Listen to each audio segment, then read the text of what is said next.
નમસ્કાર, હું પાયલ પટેલ. અમેરિકાના તારીખ 29 જુલાઈ 2026ના આજના 3 મહત્વના સમાચારની વાત કરીએ તો અમેરિકામાં કરોડો નિવૃત્ત લોકોના માસિક ચેક પર તોળાતું મોટું સંકટ. શું 2032 સુધીમાં સોશિયલ સિક્યોરિટી ફંડ ખાલી થઈ જશે? કોંગ્રેસમાં રજૂ થયેલા 3 નવા બિલ પાસ થશે કે પછી નિવૃત્તોની આવકમાં સીધો 22% મસમોટો કાપ મુકાશે? જાણો આ રહસ્યમય આર્થિક યુદ્ધની અંદરની વાત. અમેરિકી રાજકારણમાં મોટો વિસ્ફોટ. 2026ની મિડટર્મ ચૂંટણી પહેલા ટ્રમ્પના માસ ડિપોર્ટેશનના દાવ સામે મોંઘવારી અને ઈરાન તણાવે ખડી કરી નવી મુશ્કેલી. શું વ્હાઇટ હાઉસમાં સત્તા સમીકરણો બદલાશે કે 2028ની રેસમાં નવા ચહેરા બાજી મારી જશે? જુઓ આ રોમાંચક રાજકીય ખેલનું સૌથી મોટું ચિત્ર. માત્ર 2 જ દિવસમાં ભારત આવવાની હતી ખુશીઓ, પણ રસ્તામાં કાળે રચેલી એક ભયાનક દુર્ઘટનાએ ક્ષણભરમાં બધું છીનવી લીધું. ન્યૂ જર્સીમાં પતિને સ્ટેશને મૂકી પરત ફરી રહેલી તેલંગાણાની સોફ્ટવેર એન્જિનિયર દીપા રેડ્ડી સાથે અચાનક શું બન્યું? જાણો કાળજા કંપી ઉઠે તેવી કરુણ અકસ્માતની સંપૂર્ણ સત્ય હકીકત. બધા સમાચાર જોઈએ વિસ્તારથી. આપ જોતા રહો NRI પલ્સ.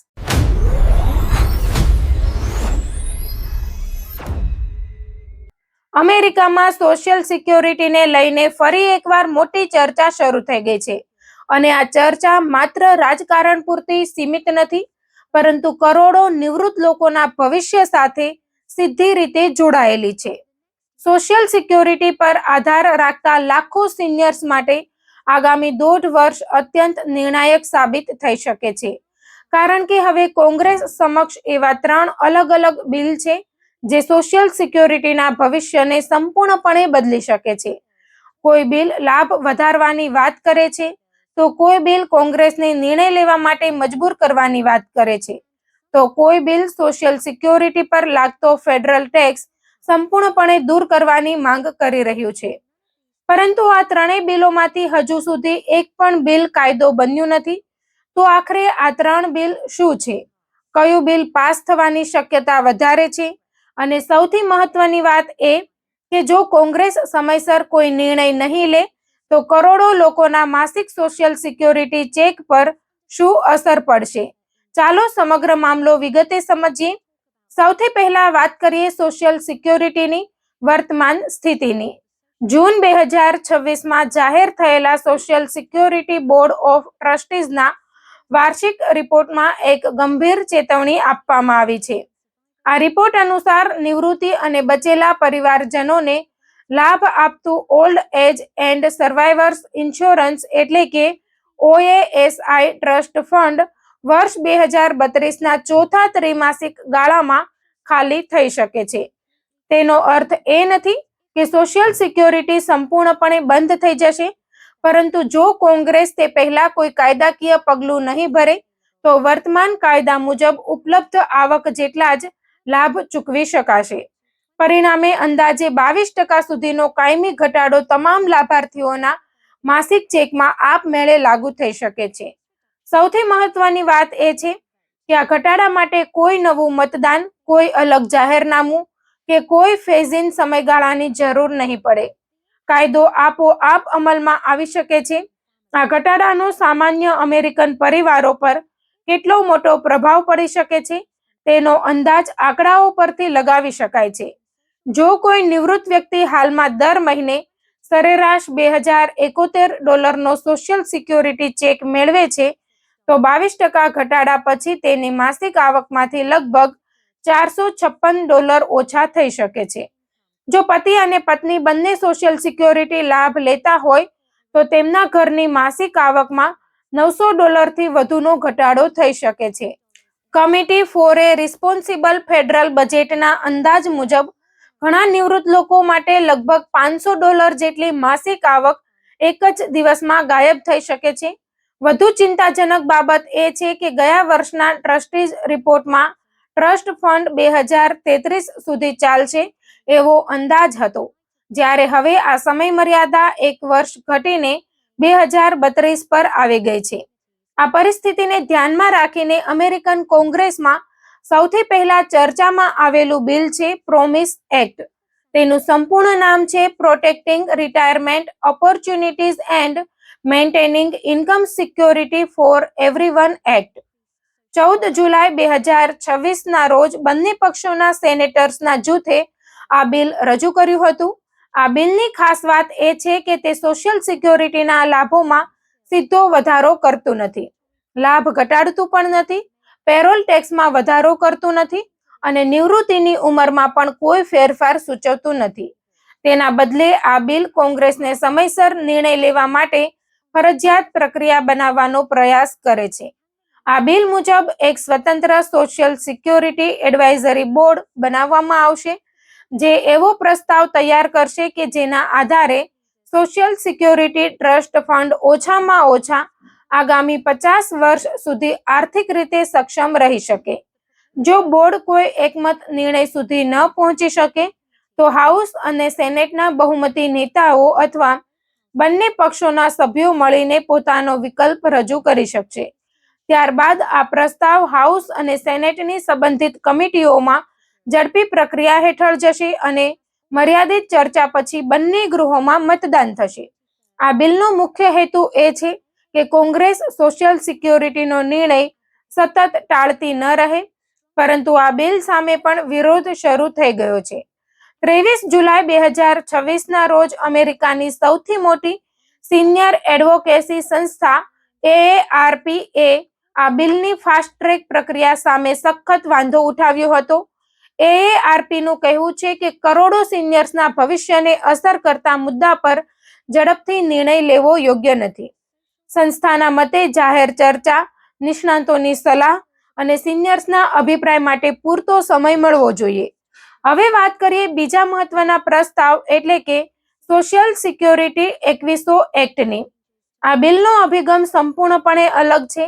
તે માત્ર પ્રક્રિયા બનાવવાની વાત નથી કરતું, પરંતુ સીધા લાભો વધારવા અને ફંડિંગમાં ફેરફાર કરવાની ભલામણ કરે છે. આ બિલ અનુસાર તમામ વર્તમાન સોશિયલ સિક્યોરિટી લાભોમાં કાયમી 2% વધારો કરવામાં આવે, એટલે કે સરેરાશ $2071 મેળવનાર વ્યક્તિને દર મહિને લગભગ $41 વધારાની રકમ મળી શકે. ઉપરાંત ઓછી આવક ધરાવતા કામદારો માટે ગરીબી રેખાના 125% જેટલો ન્યૂનતમ લાભ નક્કી કરવાનો પ્રસ્તાવ પણ કરવામાં આવ્યો છે. આ બિલમાં વધુ એક મહત્વપૂર્ણ જોગવાઈ છે COLA એટલે કે કોસ્ટ ઓફ લિવિંગ એડજસ્ટમેન્ટની ગણતરીમાં ફેરફાર. હાલમાં CPIW ના આધારે ફુગાવાની ગણતરી થાય છે, જ્યારે નવા બિલમાં CPIE નો ઉપયોગ કરવાની ભલામણ કરવામાં આવી છે. CPIE વૃદ્ધ લોકોના આરોગ્ય ખર્ચ અને રહેઠાણના ખર્ચને વધુ મહત્વ આપે છે. જો આ પદ્ધતિ અમલમાં આવે તો ભવિષ્યમાં સિનિયર્સને મળતા વાર્ષિક COLAમાં વધારો થવાની શક્યતા વધી શકે છે. પરંતુ આ વધારાના ખર્ચ માટે નાણાં ક્યાંથી આવશે?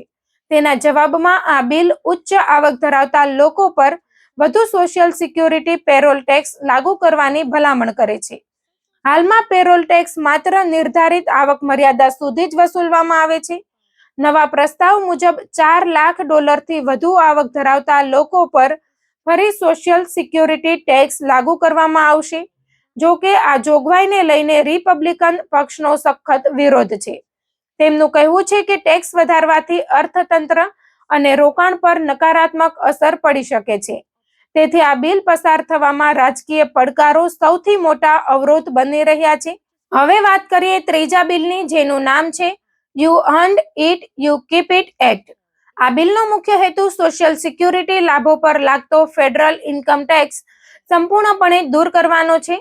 હાલમાં ઘણા નિવૃત્ત લોકો તેમની આવકના આધારે સોશિયલ સિક્યોરિટી લાભના 85% સુધીની રકમ પર ફેડરલ ટેક્સ ચૂકવે છે. સૌથી મોટી સમસ્યા એ છે કે આ ટેક્સ લાગુ થવાની આવક મર્યાદા કાયદાઓથી બદલાઈ નથી.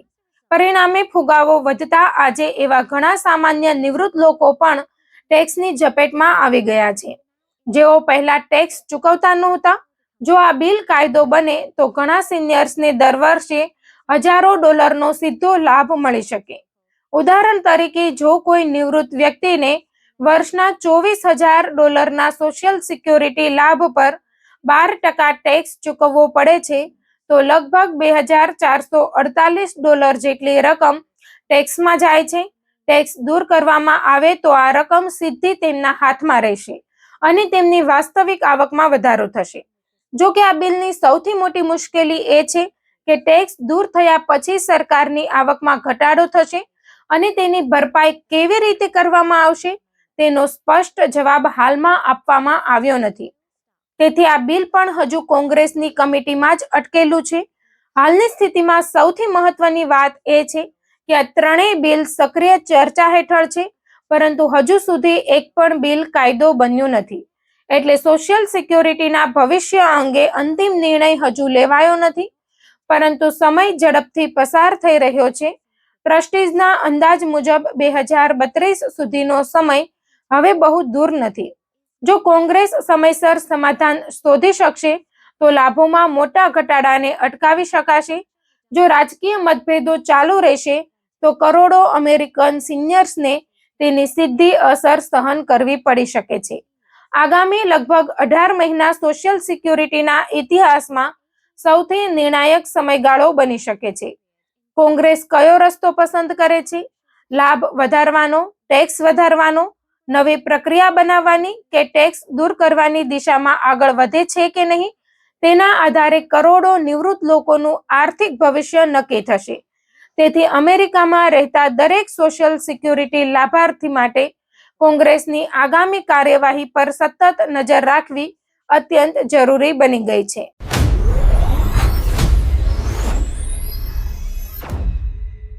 અમેરિકાના રાજકારણમાં એક વખત ફરીથી ભારે ઉથલપાથલ જોવા મળી રહી છે.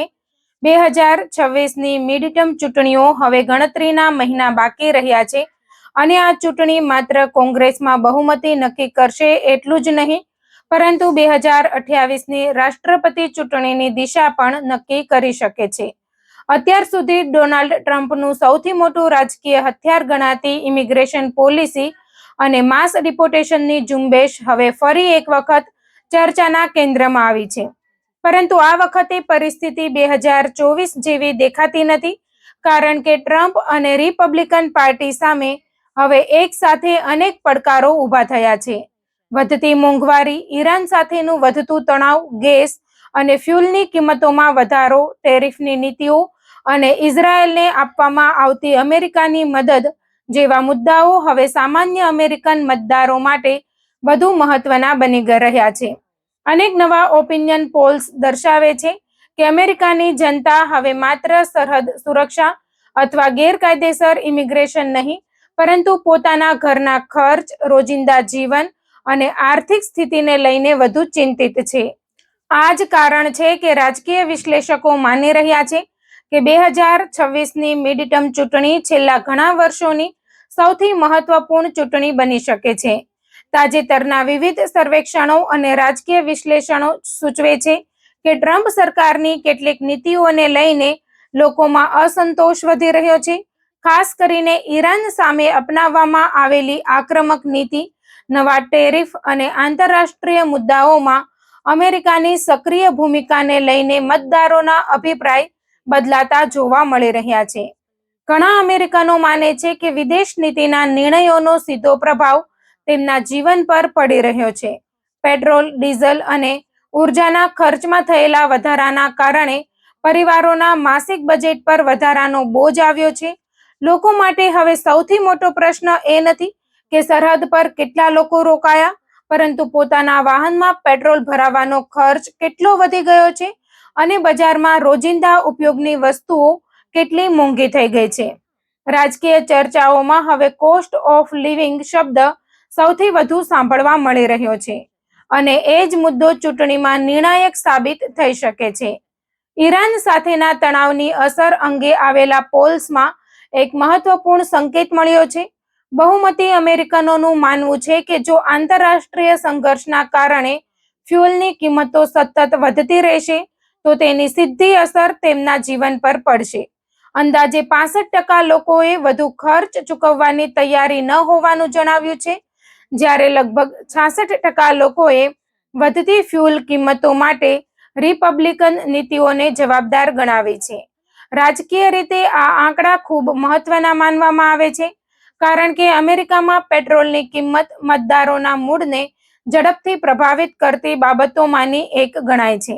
જ્યારે પણ ગેસોલિનની કિંમત વધે છે ત્યારે સરકાર સામે લોકોનો ગુસ્સો વધતો જોવા મળે છે અને ચૂંટણીમાં તેની અસર પણ જોવા મળે છે. આ જ કારણ છે કે હવે રિપબ્લિકન ઉમેદવારો માટે પોતાના મત વિસ્તારમાં જઈને ચૂંટણી પ્રચાર કરવો પહેલાની સરખામણીએ વધુ મુશ્કેલ બનતો જઈ રહ્યો છે. ડોનાલ્ડ ટ્રમ્પ સતત દલીલ કરી રહ્યા છે કે રાષ્ટ્રીય સુરક્ષા માટે કેટલાક કઠિન નિર્ણયો લેવા જ પડે. તેમનું કહેવું છે કે જો અમેરિકા પોતાના વિરોધીઓ સામે મજબૂત વલણ નહીં અપનાવે તો લાંબા ગાળે દેશને વધુ મોટું નુકસાન થઈ શકે છે. પરંતુ વિરોધ પક્ષ અને કેટલાક રાજકીય વિશ્લેષકોનું કહેવું છે કે વિદેશ નીતિના આ નિર્ણાયકોનો આર્થિક બોજ સામાન્ય પરિવારોને સહન કરવો પડી રહ્યો છે. વધતી મોંઘવારી અને ઉર્જા ખર્ચના કારણે લોકોમાં અસંતોષ વધી રહ્યો છે અને હવે આ મુદ્દા ચૂંટણીના કેન્દ્રમાં આવી રહ્યા છે. આ જ સમયે ટ્રમ્પે ફરીથી માસ ડિપોર્ટેશનની નીતિને વધુ આક્રમક રીતે આગળ ધપાવવાનું શરૂ કર્યું છે. રાજકીય નિરીક્ષકો માને છે કે મિડટર્મ ચૂંટણી પહેલા ઇમિગ્રેશનને ફરી મુખ્ય મુદ્દો બનાવવાનો પ્રયાસ થઈ રહ્યો છે. ટ્રમ્પનું માનવું છે કે ગેરકાયદેસર ઇમિગ્રેશન અમેરિકાની સુરક્ષા, રોજગાર અને અર્થતંત્ર માટે સૌથી મોટો પડકાર છે. તેઓ વારંવાર કહે છે કે મોટા પાયે ડિપોર્ટેશનથી અમેરિકન નાગરિકોને વધુ નોકરીઓ મળશે, ગુનાખોરી ઘટશે અને પગારમાં વધારો થશે. તેમના સમર્થકો આ દલીલને મજબૂત રીતે સમર્થન આપી રહ્યા છે. ખાસ કરીને રિપબ્લિકન મતદારોમાં હજુ પણ ઇમિગ્રેશનનો મુદ્દો સૌથી મહત્વપૂર્ણ રાજકીય મુદ્દાઓમાં ગણાય છે. જો કે અર્થશાસ્ત્રીઓ અને શ્રમ બજારના ઘણા નિષ્ણાતો માને છે કે મોટા પાયે ડિપોર્ટેશનના આર્થિક પરિણામો વધુ જટિલ હોઈ શકે છે. કૃષિ, બાંધકામ, હોસ્પિટાલિટી અને સર્વિસ સેક્ટરમાં મોટી સંખ્યામાં ઇમિગ્રન્ટ્સ કામ કરે છે. જો શ્રમિકોની સંખ્યા અચાનક ઘટે તો કેટલાક ઉદ્યોગોમાં કર્મચારીઓની અછત ઊભી થઈ શકે છે, જેના કારણે ઉત્પાદન ખર્ચ વધી શકે છે. એટલે આ મુદ્દે અલગ અલગ અભિપ્રાયો જોવા મળે છે. તેમ છતાં રાજકીય દ્રષ્ટિએ ટ્રમ્પ માટે આ મુદ્દો હજુ પણ સૌથી અસરકારક હથિયાર માનવામાં આવે છે. ટેક્સાસ, ફ્લોરિડા અને અન્ય રિપબ્લિકન પ્રભુત્વ ધરાવતા રાજ્યોમાં ઇમિગ્રેશનને કેન્દ્રમાં રાખીને અભિયાન વધુ તેજ બન્યું છે. સ્થાનિક સ્તરે પણ ગેરકાયદેસર ઇમિગ્રેશન સામે કડક કાર્યવાહી દર્શાવતા સંદેશાઓ દ્વારા મતદારોને પ્રભાવિત કરવાનો પ્રયાસ થઈ રહ્યો છે.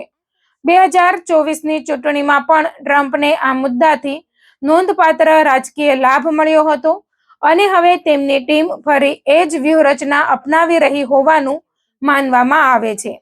પરંતુ બીજી તરફ આર્થિક મુદ્દાઓ પર પરિસ્થિતિ બદલાતી દેખાઈ રહી છે. 2024ની ચૂંટણી દરમિયાન ટ્રમ્પે મોંઘવારીને મુખ્ય મુદ્દો બનાવીને વિરોધીઓ પર હુમલો કર્યો હતો અને મતદારોમાં સારી અસર પેદા કરી હતી. હવે વિરોધ પક્ષ એ જ મુદ્દાને ટ્રમ્પ સામે વાપરી રહ્યો છે.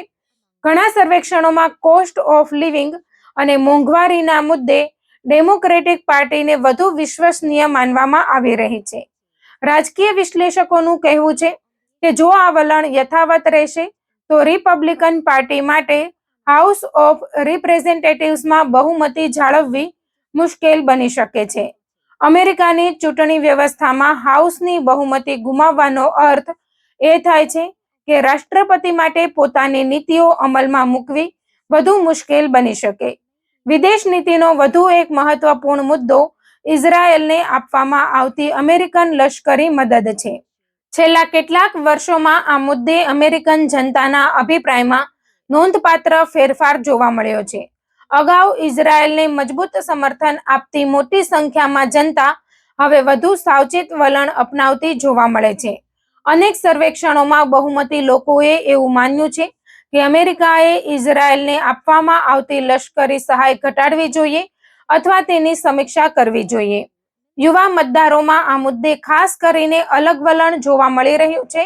રાજકીય પક્ષો માટે આ પરિવર્તન મહત્વપૂર્ણ છે કારણ કે વિદેશ નીતિના મુદ્દાઓ હવે ઘર આંગણે પણ ચૂંટણીને અસર કરી રહ્યા છે. 2026ની મિડટર્મ ચૂંટણીમાં ડોનાલ્ડ ટ્રમ્પ પોતે મતપત્ર પર નહીં હોય, પરંતુ તેમની લોકપ્રિયતા અને તેમની નીતિઓ દરેક રિપબ્લિકન ઉમેદવાર માટે આશીર્વાદ પણ બની શકે છે અને પડકાર પણ બની શકે છે. જો મતદારો ટ્રમ્પની નીતિઓથી ખુશ હશે તો તેનો લાભ સમગ્ર પાર્ટીને મળશે, પરંતુ જો લોકો મોંઘવારી, ઉર્જા ખર્ચ અને આર્થિક સ્થિતિથી અસંતુષ્ટ રહેશે તો તેની સીધી અસર કોંગ્રેસની બેઠકો પર પડી શકે છે. તેથી આ ચૂંટણીને ઘણા રાજકીય નિરીક્ષકો ટ્રમ્પના નેતૃત્વ પર એક પ્રકારના જનમત તરીકે પણ જોઈ રહ્યા છે. આ દરમિયાન 2028ની રાષ્ટ્રપતિ ચૂંટણી અંગે પણ અટકળો શરૂ થઈ ગઈ છે. રિપબ્લિકન પાર્ટીમાં ઉપપ્રમુખ જેડી વાન્સનું નામ થોડા સમય પહેલા સૌથી આગળ માનવામાં આવતું હતું, પરંતુ હવે વિદેશ સચિવ માર્કો રૂબિયોનું રાજકીય પ્રભાવ વધતો હોવાનું ચર્ચાઈ રહ્યું છે. જો આગામી સમયમાં પાર્ટીમાં નેતૃત્વ અંગે ચર્ચા તેજ બનશે તો રૂબિયો મહત્વપૂર્ણ દાવેદાર બની શકે છે. બીજી તરફ ડેમોક્રેટિક પાર્ટીમાં જોર્જિયાના સેનેટર જોન ઓસોફનું નામ સતત ચર્ચામાં છે. યુવા મતદારોમાં તેમની લોકપ્રિયતા વધી રહી હોવાનું માનવામાં આવે છે. ઉપરાંત કેલિફોર્નિયાના ગવર્નર ગેવિન ન્યુસમ પણ સંભવિત ઉમેદવાર તરીકે જોવામાં આવી રહ્યા છે. જો કે તેઓ અંતિમ નિર્ણય મિડટર્મ ચૂંટણી પછી લે તેવી શક્યતા વ્યક્ત કરવામાં આવે છે.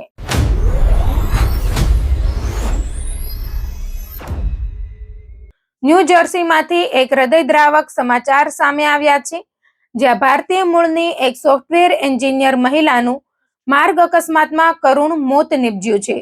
આ દુર્ઘટનાએ માત્ર અમેરિકામાં રહેતા ભારતીય સમુદાયને જ નહીં, પરંતુ તેમના વતન તેલંગાણા અને સમગ્ર પરિવારને પણ શોકમાં ગરકાવ કરી દીધા છે. 28 જુલાઈ 2026ના રોજ સામે આવેલા અહેવાલો અનુસાર શ્રીપતિ દીપા રેડ્ડી નામની ભારતીય મૂળની મહિલાનું ન્યૂ જર્સીમાં એક ગંભીર કાર અકસ્માતમાં ઘટના સ્થળે જ મોત નીપજ્યું હતું. સૌથી દુઃખદ વાત એ છે કે તેઓ અકસ્માતના માત્ર 2 દિવસ પછી ભારત આવવાની તૈયારીમાં હતા, પરંતુ તે પહેલા જ કાળે તેમને પોતાની ઝપેટમાં લઈ લીધા. મળતી માહિતી મુજબ દીપા રેડ્ડી મૂળ તેલંગાણાના રંગારેડ્ડી જિલ્લાના આકુથો ટાપલ્લી ગામના રહેવાસી હતા. તેઓ વ્યવસાયે સોફ્ટવેર એન્જિનિયર હતા અને વર્ષો સુધી ટેકનોલોજી ક્ષેત્રે સફળતાપૂર્વક કાર્યરત રહ્યા હતા. તેમના પતિ રામકૃષ્ણ રેડ્ડી પણ સોફ્ટવેર ક્ષેત્ર સાથે જોડાયેલા છે. વર્ષ 2008માં બંને અમેરિકા સ્થાયી થયા હતા અને છેલ્લા ઘણા વર્ષોથી ન્યૂ જર્સીમાં પોતાના 2 બાળકો સાથે રહેતા હતા. અમેરિકામાં પોતાના પરિવાર સાથે તેમણે એક સુખી જીવન બનાવ્યું હતું, પરંતુ એક જ અકસ્માતે આખા પરિવારનું જીવન બદલી નાખ્યું. અહેવાલો અનુસાર અકસ્માતના દિવસે દીપા રેડ્ડી પોતાના પતિ રામકૃષ્ણ રેડ્ડીને નજીકના ટ્રેન સ્ટેશને મૂકવા માટે ગયા હતા. પતિને સ્ટેશને ઉતાર્યા બાદ તેઓ પોતાની કારમાં ઘરે પરત ફરી રહ્યા હતા. તે દરમિયાન અચાનક સામેથી આવી રહેલા એક અન્ય વાહને તેમની કારને જોરદાર ટક્કર મારી હતી. અકસ્માત એટલો ગંભીર હતો કે દીપા રેડ્ડીનું ઘટના સ્થળે જ મોત નીપજ્યું હતું.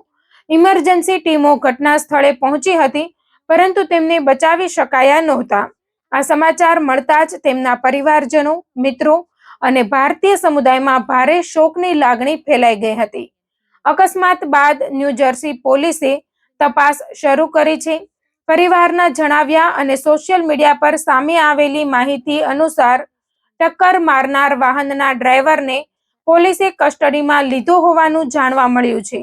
જો કે સ્થાનિક સત્તાવાળાઓએ હજુ સુધી ડ્રાઈવરની ઓળખ જાહેર કરી નથી અને તેની સામે કયા પ્રકારના ગુનાનો કેસ નોંધવામાં આવ્યો છે તેની પણ સત્તાવાર માહિતી આપવામાં આવી નથી. અકસ્માત કયા સ્થળે થયો, તેનું ચોક્કસ કારણ શું હતું, વાહનની ગતિ કેટલી હતી અથવા અન્ય કોઈ પરિસ્થિતિ જવાબદાર હતી કે નહીં, તે અંગે પોલીસ હજુ પણ વિગતવાર તપાસ કરી રહી છે.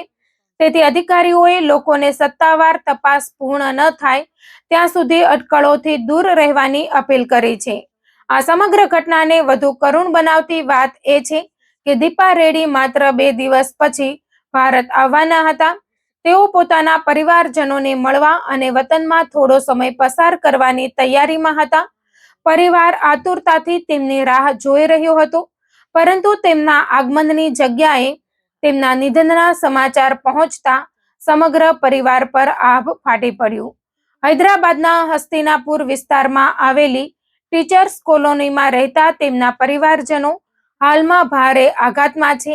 પરિવારના સભ્યોએ ભારત સરકારને અપીલ કરી છે કે દીપા રેડ્ડીના પાર્થિવ દેહને શક્ય તેટલી વહેલી તકે ભારત લાવવામાં મદદ કરવામાં આવે, જેથી તેમના વતનમાં અંતિમ વિધિ કરી શકાય. વિદેશમાં આવા અકસ્માતો બાદ પાર્થિવ દેહને ભારત લાવવાની પ્રક્રિયામાં અનેક કાનૂની અને વહીવટી પ્રક્રિયાઓ પૂર્ણ કરવી પડતી હોય છે. તેમાં સ્થાનિક પોલીસની તપાસ, મૃત્યુ પ્રમાણપત્ર, પોસ્ટમોર્ટમ, દૂતાવાસની મંજૂરી અને એર ટ્રાન્સપોર્ટ જેવી અનેક પ્રક્રિયાઓ સામેલ હોય છે. પરિવારને આશા છે કે સંબંધિત ભારતીય અધિકારીઓ અને અમેરિકામાં ભારતીય દૂતાવાસ આ પ્રક્રિયા ઝડપથી પૂર્ણ કરવામાં મદદ કરશે. દીપા રેડ્ડીના નિધનના સમાચાર સામે આવ્યા બાદ અમેરિકામાં વસતા ભારતીયો અને તેમના પરિચિતોએ સોશિયલ મીડિયા પર શ્રદ્ધાંજલિ પાઠવી છે. અનેક લોકોએ તેમને મહેનતુ, સૌમ્ય અને પરિવારને સમર્પિત વ્યક્તિ તરીકે યાદ કર્યા છે. આ ઘટના ફરી એક વખત યાદ અપાવે છે કે રસ્તા પરની એક ક્ષણની દુર્ઘટના આખા પરિવારનું જીવન હંમેશા માટે બદલી શકે છે. હાલમાં સમગ્ર ભારતીય સમુદાયની પ્રાર્થના દીપા રેડ્ડીના પરિવાર સાથે છે અને સૌ આશા વ્યક્ત કરી રહ્યા છે કે તપાસ ઝડપથી પૂર્ણ થાય, પરિવારને ન્યાય મળે અને તેમના પાર્થિવ દેહને વહેલી તકે ભારત લાવી અંતિમ વિધિ કરવામાં આવે.